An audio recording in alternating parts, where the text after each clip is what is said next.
আল্লাহু আকবার, আল্লাহু আকবার, লা ইলাহা ইল্লাল্লাহু, আল্লাহু আকবার, আল্লাহু আকবার, ওয়ালিল্লাহিল হামদ।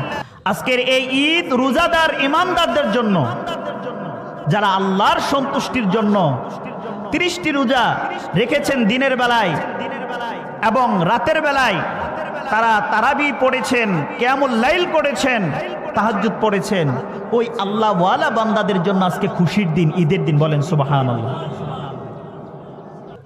আল্লাহর হাবিব সাল্লাল্লাহু আলাইহি ওয়াসাল্লাম বলেন, উম্মতে মুহাম্মাদি যখন ইফতারগুলোর সামনে নিয়ে সারাদিন রোজা রেখে যখন ইফতারগুলোর সামনে নিয়ে দাঁড়ায় বসে, আল্লাহ পাক রব্বুল আলামিন তখন 60,000 জাহান্নামীকে জাহান্নাম থেকে বের করে করে জান্নাতে দিয়ে দেন। সুবহানাল্লাহ।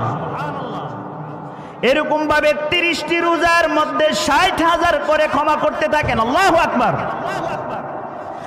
আর বান্দা যখন 30টি রোজা রেখে বা 29টি রোজা যায় তাকদীরে থাকে, ওইগুলো রেখে যখন ঈদের দিন ঈদগাহে গিয়ে ঈদের নামাজ পড়তে আসে, আল্লাহর পবিত্রতার ঘোষণা দেয়, তখন আল্লাহ পাক রব্বুল আলামিন সারা মাসে আল্লাহর বান্দাদের যেই পরিমাণ জাহান্নাম থেকে মুক্ত করে করে জান্নাতে দিয়েছেন, আল্লাহ পাক রব্বুল আলামিন ওই আনন্দের দিনে 30 দিনে যতগুলো বান্দাকে জাহান্নাম থেকে মুক্ত করেছেন, আল্লাহ পাক রব্বুল আলামিন একদিন ঈদের দিনে আল্লাহ পাক রব্বুল আলামিন তত পরিমাণ বান্দাকে একদিনে জাহান্নাম থেকে মুক্ত করে জান্নাতে দিয়ে দেন। সুবহানাল্লাহ।